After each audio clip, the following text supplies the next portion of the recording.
احنا مش اخواته بس، احنا اصحاب كمان. وهو اللي اقنعني اروح دبي بعد ما هو استقر هناك. يعني لولاه ما كنتش اتعرفت عليه. افتكرت احنا اتعرفنا على بعض بسبب باسم مش شريف. تفتكر لو عرف ان احنا مع بعض دلوقتي هيقول ايه؟ ايه ده واحنا مع بعض؟ ما تعرفيش ولا ايه؟ اول مرة اسمع منك الكلام ده. يعني في حاجات كده بتتحس، مش لازم تتقال. يعني انت اول حد بكلمه اول ما اصحى، اخر حد بكلمه قبل ما انام. عارفه كل تفاصيل حياتي تقريبا. قابلت مامتي وحبيتك، تقريبا بتحبيها، فاكيد مش اتنين اصحاب عادي يعني. ايوه بس احنا الستات بنحب نسمع الحاجات دي. يعني بنحب حد يقول لنا ان احنا مش صحاب عادي. حد يقول لنا بحبك، الحاجات دي يعني. انا بقى مش في الكلام ده خالص. ايه ده؟ شكلها فريدة عقدتك ولا ايه؟ انت قفشت؟ لا عشان لو قفشت انا هقلق. تلاقي من ايه؟ عشان لو قفشت يبقى موضوع فريدة لسه مؤثر فيك. لو لسه مؤثر فيك يبقى لسه بتفكر فيها. ولا لسه بتفكر فيها يبقى لسه استني بس خيالك راح فين؟ موضوع فريدة ده خلص من سنين، اوكي؟ انا بقى عايزه اعرف خلص من سنين ليه. يعني انت بتلف اللفه دي كلها عشان تسالي ايه اللي حصل؟ طب ما تسالي على طول. عشان انت عمرك ما اتكلمت في الموضوع ده، وكل ما بسألك بتتهرب من الرد. اقول لك ايه يعني؟ قصه الحب الاولى المعروفه. حبينا بعض 4 سنين الجامعه. تخيل ان احنا هنتخرج نشتغل مع بعض، نتجوز، نجيب 3 عيال والكلام ده. واكتشفت ان ده كله هري عيال لما قابلت ابوها وعرفت ان انا مش الزوج المناسب من وجهه نظري. يعني اتقدمت واترفضت؟ من غير ما اتقدم، من مقابلتي ليه عرفت ان انا هترفض. فمشيت.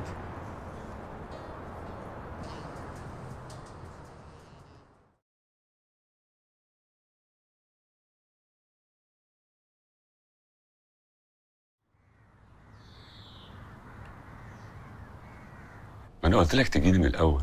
انا موجود في المكان ده بقالي 24 سنه. مفيش كبيره ولا صغيره بتحصل الا لما تعدي عليا. طب نعمل ايه دلوقتي؟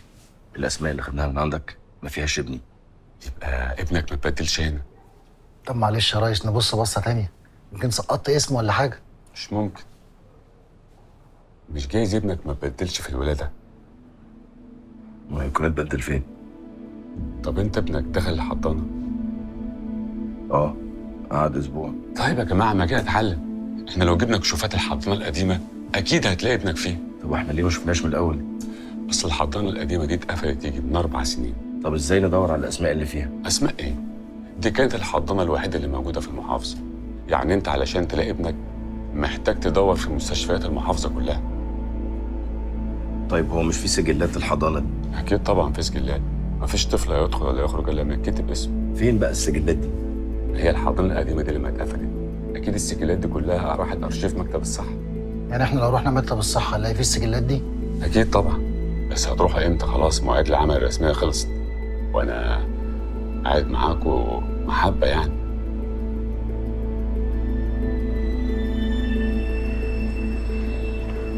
ما بلاش تيجي انت بكرة من القاهرة، انا هروح مكتب الصحة، اول ما اوصل للسجلات هكلمك. لا انا لازم اروح بنفسي. يا رب بس نوصل لحاجه. ما تقلقش، احنا لو وصلنا لسجلات الحضانة كل حاجة هتتحل.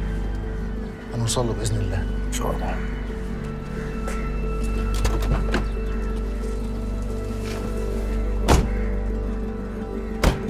ما تيجي تبيت عندي بدل ما تروح وترجع. لا مش هينفع انا وانتي، لازم ارجع القاهره، عايز اطمن على عمرو.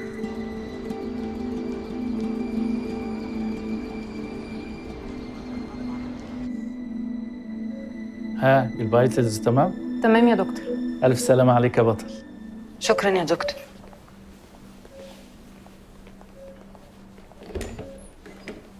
مامي، ايه يا حبيبي؟ مالك؟ في ايه؟ موجوع؟ في حاجة تعبك يا حبيبي؟ قولي. طب ايه؟ تعيط ليه يا روحي؟ انا عاوزة امشي من هنا. طب انت عارف ان انا كنت لسه بتكلم مع الدكتور في الموضوع ده؟ وقلت له ان عمر خلاص زهق من المستشفى، وان بيته وحشه ولعبه وسريره. عارفه قال لي ايه؟ قال لي ان انت بقيت احسن، وكلها شويه وقت صغيرين وشويه ادويه صغيرين ناخدهم ونروح على طول. مش عاوز اخد ادوية تاني. معلش يا حبيبي، معلش.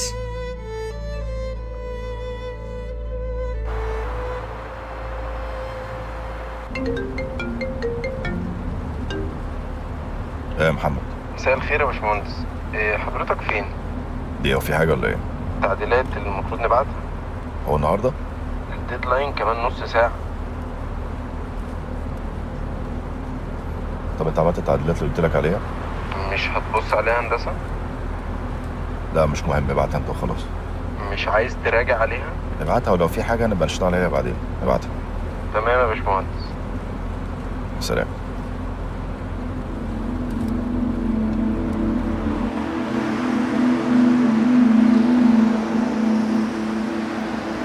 ايوه يا علاء. انا قلت اكلمك عشان ميعاد النهارده، ما تشغليش بالك، انا هنزل مكانك. بلاش يا عم، شوقي هيعرف هيعمل حوار. وايه اللي هيعرفه بس؟ انا هفنش مع الكلاينت وبريفك باللي حصل، وانت منك ليه بقى؟ يا ابني العصافير كتير وانت عارف، انا هتصرف وهنزل. خلاص زي ما تحبي. عموما لو غيرتي رايك كلميني. ماشي، ميرسي يا علاء. وانا لو عرفتش اسلك هكلمك والله. تمام، كلميني في اي وقت. تمام. باي. باي.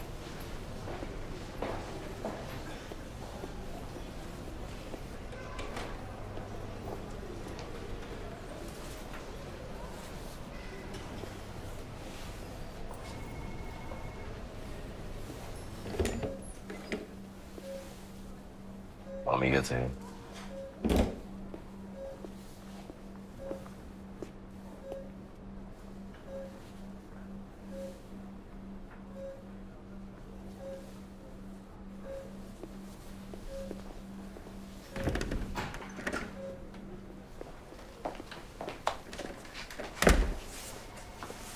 ايه في ايه؟ ما ينفعش تقرب منه قوي كده، بالذات وانت طول الوقت بره. طب انا لابس ماسك ومعقم ايدي، وبعدين ما انت كمان بتروحي الشغل. انا بقالي يومين ما نزلتش وما شفتش حد، وبعدين انا ما جبتش الكلام ده من عندي، الدكتور قدامك قال كده. ده احنا ما صدقنا رجع اوضته. خلينا نخلص الايام اللي جايه على خير. فانت عايزه تمنعيني عنه الايام اللي جايه كلها؟ مش عايزه حاجه يا مروان، لو انت عايز تسيب شغلك وتفضل انت مرافق ليه وما تنزلش خالص، خلاص براحتك، بس انا مش هعرض حياه ابني للخطر عشان انت عايز تعند معايا وخلاص.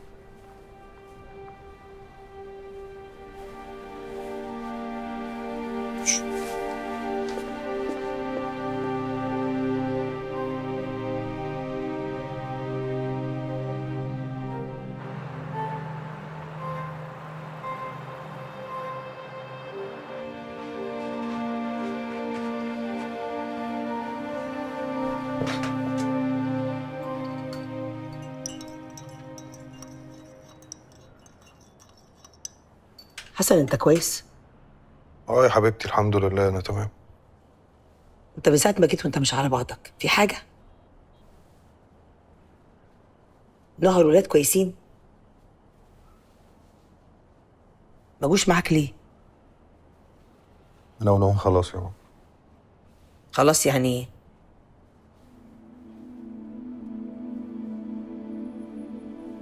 يا ابني في ايه؟ ما تتكلم.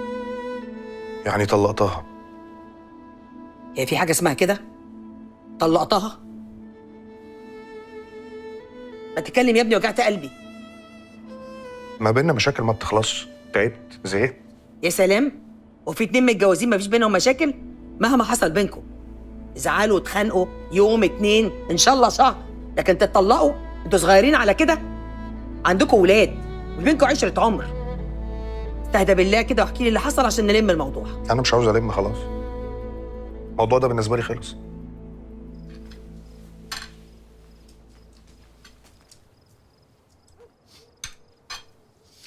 حماتك بتحبك، اوعى تعشى معايا.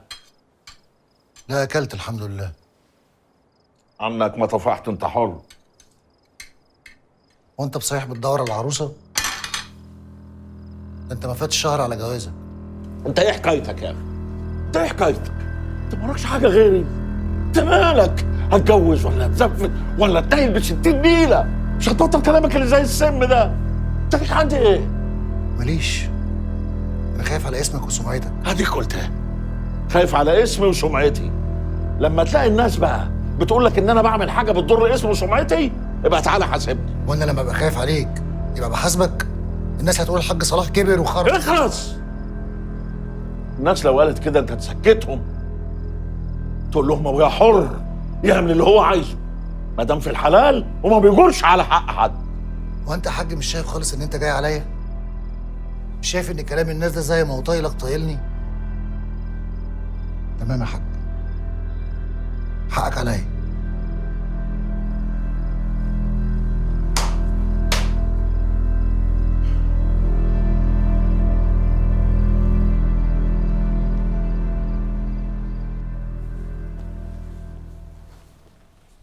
احسن دلوقتي ولا بطنك لسه بتوجعك؟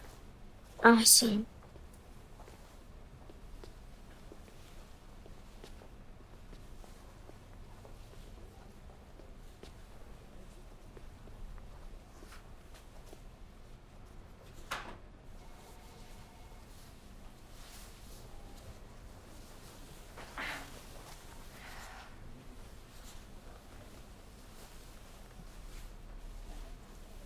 هو بابي مش هيجي هنا تاني؟ ليه بتقول كده يا حبيبي ليه؟ طبعا هيجي. عشان انتي مشيتيه النهارده. بس انا ما مشيتوش يا حبيبي. انا بس قلت له ان ما ينفعش حد يقرب منك عشان ما تتعديش. وبعدين مش انت عايز تخرج من هنا بسرعه؟ مش عايز الدكتور يجي يقول لنا خلاص كده تقدروا تروحوا؟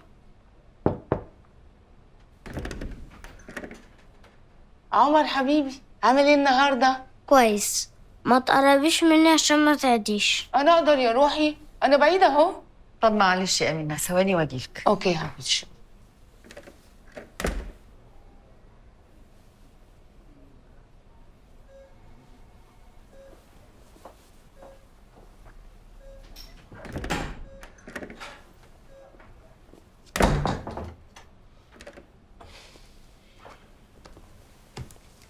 لسه جايه من الشغل؟ لا خالص، انا حتى مشيت بدري النهارده. قعدت الفلف بالعربيه واسمع في اغاني حزيني وابكي على الاطلال. ليه حصل حاجه؟ هرموناتي طافحه عليا شويه. عماله افكر، طب ماشي عملت فريزنج وكل حاجه مشيت تمام، ده هيحل المشكله؟ مشكله ايه؟ فتى الاحلام يا ليلى اللي ما بيظهرش، الفارس اللي عطلان على صلاح سالم وشكله عمره ما هيوصل. تفتكري المشكله فيا؟ مشكله ايه بس يا هبله؟ الحاجات دي بتبقى نصيب، ما تفكريش كده. والله يا بنتي ما بفكرش، وعارفه انه نصيب، وعارفه ان ظل حيطه احسن من ظل راجل لو مش راجل بجد. بس مش عارفه بقالي يومين كده حاسه انه وبعدين هفضل عايشه لوحدي كتير. تفهميش بقى الادويه مخلياني عاطفيه شويتين ولا دي كآبة الشتاء ولا ايه؟ سيبك طمنيني عليكي، في جديد؟ وصلتوا لحاجه؟ خالص. اصلا مش عارفه المفروض نوصل لحاجه ازاي. مروان بيحاول بس احنا تايهين مش عارفين حتى نفكر. مع اللي بيحصل مع عمر كمان ربنا يستر.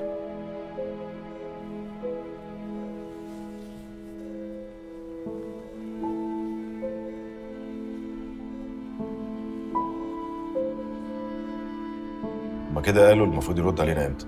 هيراجعوا التعديلات ونعمل ميتنج عشان لو في اي كومنتات. طب انزل انت يا محمد، انا لسه قاعد شويه. ماشي عن اذن.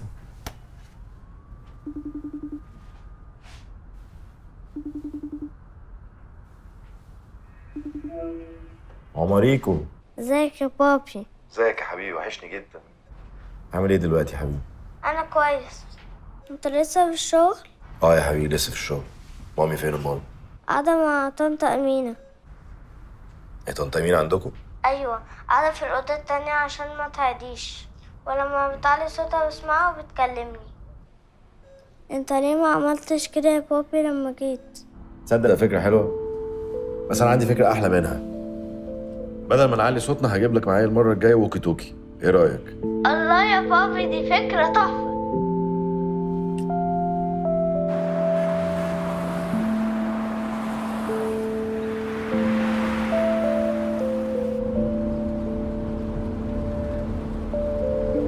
بس اقف هنا اقف هنا.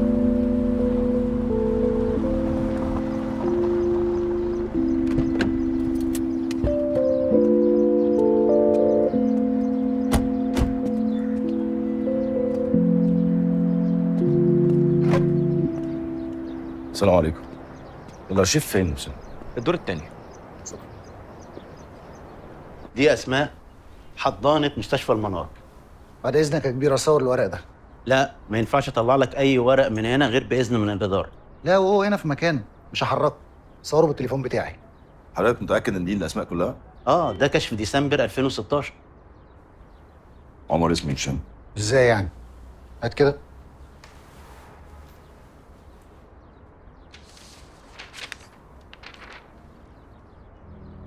ده في ورقه ناقصه. مستحيل. وريني كده. بص يا باشا على الرقم المسلسل، هتلاقي 7 بعد كده 9 على طول. صفحه 8 مش موجوده. الدفتر ده مستلمينه زي ما هو كده.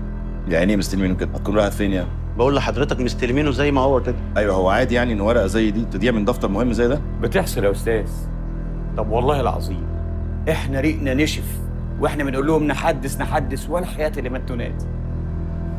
طب معلش يا جماعه، يمكن الورق متلخبط ولا حاجه. نسمي الله كده ونبص بص. ممكن الورقه تبقى تايهه هنا ولا هنا. مش ممكن ابص تاني؟ اتفضل.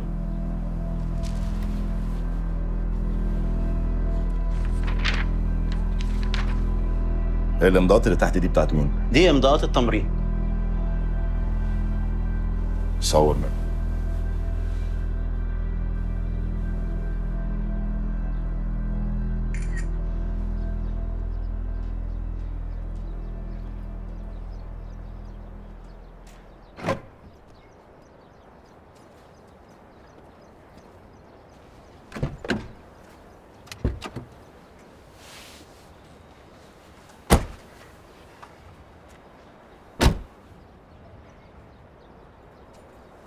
دلوقتي احنا معانا اسامي الاربع ممرضات. اديني بس شويه وقت وانا هكلم معارفي واجيب عنوانهم. ان شاء الله ربنا يكرمنا والغمه دي تنزاح. انا بس عايزك تصبر شويه. اصبر ايه اكتر من كده يا عماد؟ اصبر ايه؟ معلش، ان شاء الله اوصل لهم في اسرع وقت. وهكلمك بدل السكه اللي انت واخدها قياسه دي.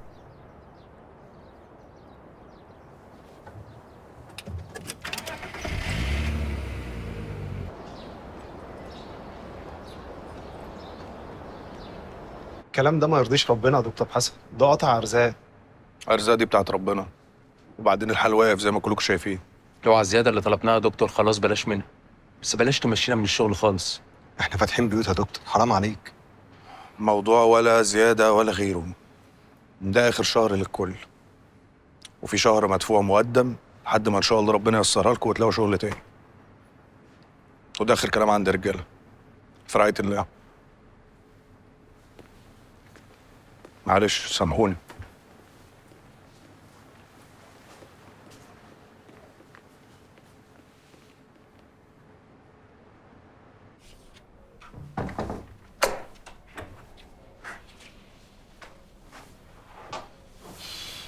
معلش انا مش فاهمه ازاي ما لقيتش اسمه. راحت فين الورقه؟ ملهاش اثر، ضاعت. عماد بيحاول يوصل للممرضات اللي كانوا موجودين يوميها وماضيين في سجلات الحضانه. يمكن لو لقى واحده ممكن تساعدنا في حاجه. وش معنى الورقه دي بالذات اللي ضاعت؟ معرفش.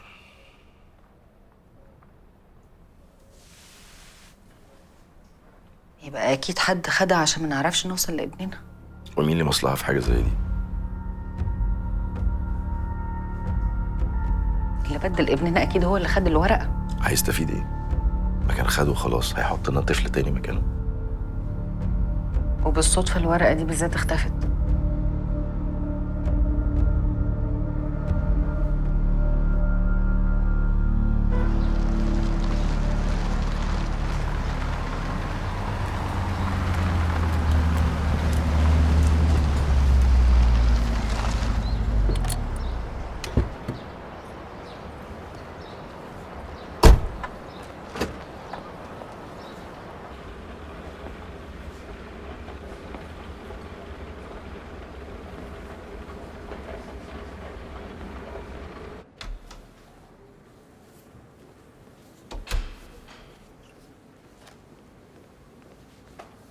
وانت ايه اللي انت بتعمله ده؟ بعمل ايه؟ بتمشي العمال ليه؟ وانت مالك؟ انا حر. وبعدين اصلا انا عاوز اخلص من اي حاجه ما بيننا، فلو سمحت تسيبي نسخه مفاتيحك هنا قبل ما تمشي. حسن، ما تدخلش مشاكل اللي ما بيننا في الشغل. ذنبهم ايه العمال تمشيهم؟ مشاكل اللي ما بيننا؟ احنا اتطلقنا خلاص يا نوى، مشاكل اللي ما بيننا ايه؟ اتطلقنا. وانت فاكر ان الطلاق سهل كده، كلمه هترميها وتجري؟ تمام يا حسن، يلا نتطلق. بس هنتطلق ازاي؟ يعني انه نوع طلاق؟ فهمني. نتطلق بجد، هنعمل ايه بقى؟ هنعمل ايه في ايه؟ لا، في حاجات كتير. يعني هتطلقني غيابي ولا عايزني ابريك؟ ها؟ ولادك هتعمل فيهم ايه؟ مالهم الولاد؟ لا يعني انت عايز تشوفهم ازاي؟ هنمشيها بالحب كده بيني وبينك، ولا هتروح ترفع قضيه ويحكموا لك بساعه رؤيه في الاسبوع؟ وهتقعدهم فين؟ في شقتنا اللي احنا قاعدين فيها، ولا هتجيب لنا شقه جديده؟ لا فهمني كده، عرفني انت ناوي تتصرف ازاي الفتره الجايه. ومفاتيحك اهي.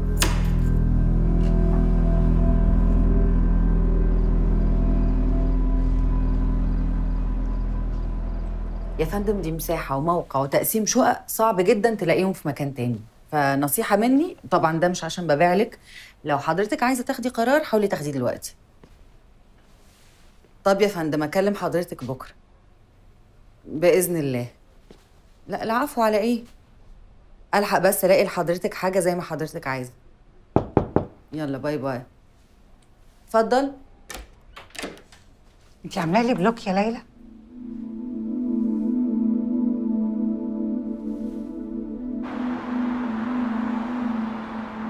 انا ما قلتش يا باشمهندس ان احنا بنفهم في شغلك اكتر منك، بس احنا عامل وقت عندنا مهم جدا. البريف اللي مبعوت لك حاجه، والتعديلات اللي انت بعتها حاجه تانية خالص. ولو البريف نفسه ما ينفعش هندسيا، ما ينفعش تنفيذه. يعني في خيال حضرتك ممكن يبقى حاجه عظيمه، بس انا شغلتي ان انا اقول لك ايه اللي ينفع يشتغل على ارض الواقع وايه اللي ما ينفعش. يبقى تقول الكلام ده من الاول يا باشمهندس، احنا كده بنضيع وقت. الفكره من ساعه ما اتفقنا مع بعض واحنا الكوميونيكيشن ما بيننا مش احسن حاجه تماما.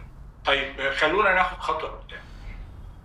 باشمهندس مروان، ممكن تبعت لنا تصور واضح بالتايم لاين للمشروع، وابعت لنا برضه المعوقات والصعوبات اللي انت شايف هي صعب تنفذها. تمام، هبعتها لكم الاربعاء ان شاء الله ونتكلم بعدها. على اذنكم يا جماعه.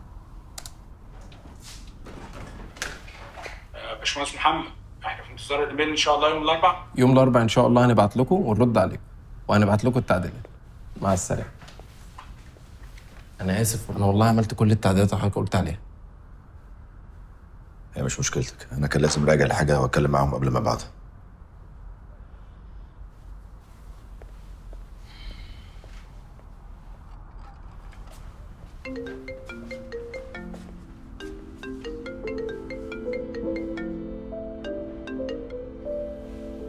الو، ازيك يا مروان؟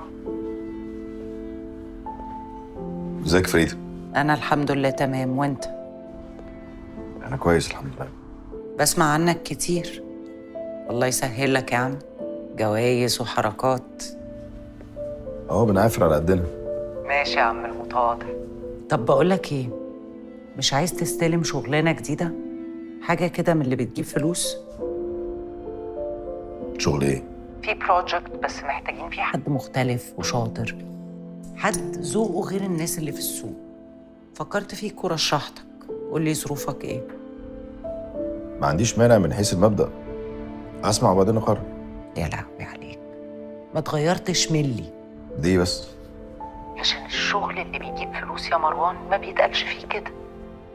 عموما شوف ظروفك ايه وقول لي نتكلم امتى نرغي وهحكي لك التفاصيل.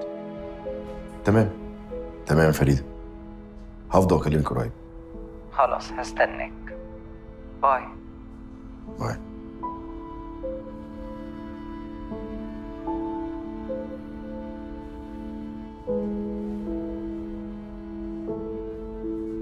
معقوله يا ليلى عامله لمامتك بلوك؟ ده انا اول ما عرفت اتجننت. قلت لشريف لما مش هتعرف تاخد اجازه انا هنزل لها، مش هينفع اسيبها هي وابنها لوحدهم. كتر خيرك. على فكره انا ممكن اساعدك، هقعد انا مع عمر وانت انزلي روحي شغلك. لا مالوش لزوم تتعبي نفسك. في ايه؟ تحاسبيني على ايه؟ ما انا قلت لك ما كنتش اعرف. لا انا مش بحاسب حد. عمر مش هينفع تقعدي معاه عشان حالته، اصلا مش هينفع حد يدخله غيري. بعد كل السنين دي وبعد كل اللي حصل لسه برضه قادرة تحسسيني بالذنب وإن أنا ماليش لازمة في حياتك. طب معلش انا عندي شويه تليفونات محتاجه اطلع منها. لا مفيش داعي، أنا اللي همشي.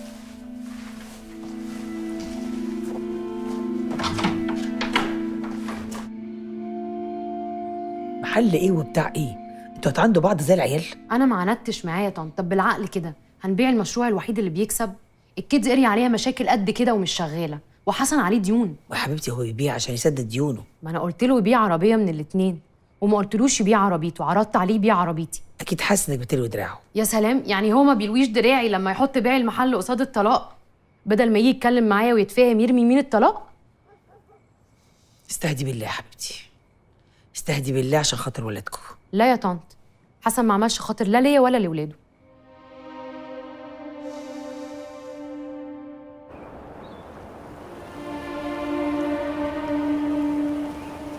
مش عايزاك تقلق خالص، هجيب لك مشتري وبسرعه. منطقه كويسه والمساحه هايله وممكن يتعمل فيها كذا نوع بزنس. الصراحه بعد موضوع القضيه اللي حكيت لي عنه ده الاحسن انك تخلص منه. قصه القضيه هتاخد وقت على ما تتنسي، والمكان لازم يتعمل له ريبراندنج. مكان فاضي اساسا بقاله فتره، ولا فيه موظفين ولا غيره، ولا انا مستفيد منه. انا اهم حاجه عندي بس ان احنا نبيعه بسرعه. يعني تبقى تباع خلاص ولا انت شاكك في قدراتي؟ لا بالعكس. ميرسي. المهم انت بس ما ترجعش في كلامك زي موضوع المحل. صحيح انت غيرت رايك ليه؟ لا ما غيرتش رايي، بس كانت جدة امور يعني. المره دي اكيد هبيع. هنشوف. يلا ممكن تيجي معايا؟ لا مش عاوز اروح معاك. معلش تعالى معايا. مش عاوز اروح معاك. يلا يا عمر ما تتعبهاش، يلا. انا مش عاوز اروح. يا حبيبي انت محتاج تعمل التحليل ده عشان نعرف نروح. هو انت مش عايز ترجع البيت؟ انا عاوز ارجع البيت بس مش عايز اخد الحقنه دي تاني. يلا يا عمر بلاش دلع بقى. انا مش بتدلع، انا تعبت. طب ممكن اشيل كده نكمل كلام؟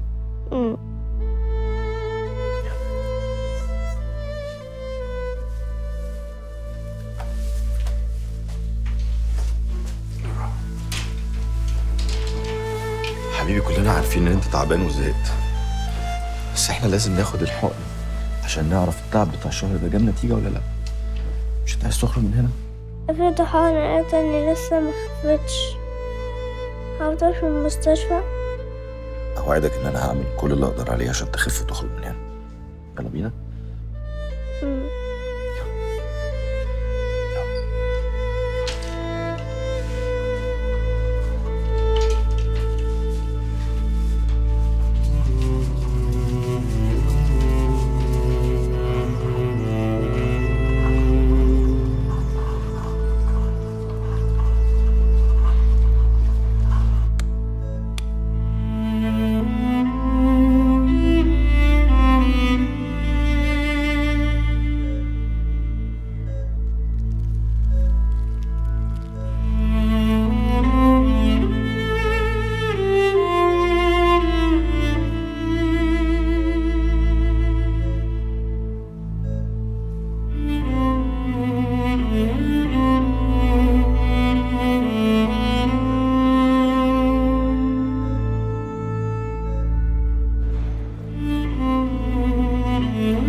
كله تمام ان شاء الله خير، ما تقلقوش.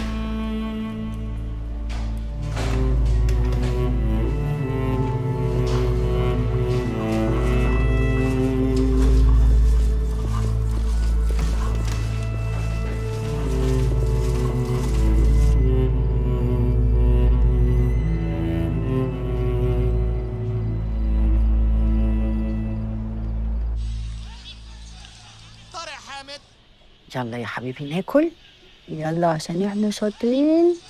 برافو. سخنة؟ يلا شطور.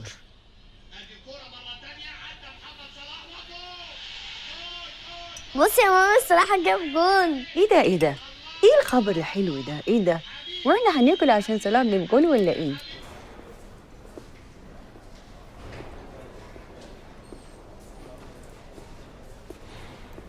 ماريكو حول. بابي صلاح جاب جون حلو قوي. حلو الجون كده، الشوط الاولاني بيخلص. عايز تتفرج على الشوط التاني هنا ولا نروح نكمله في البيت؟ ها؟ بابي احنا هنروح. ايوه هنروح. ايوه هنروح. الحمد لله. حلو الجون؟ طب يلا، مش عايز تمشي ولا ايه؟ يلا. اكيد. ايوه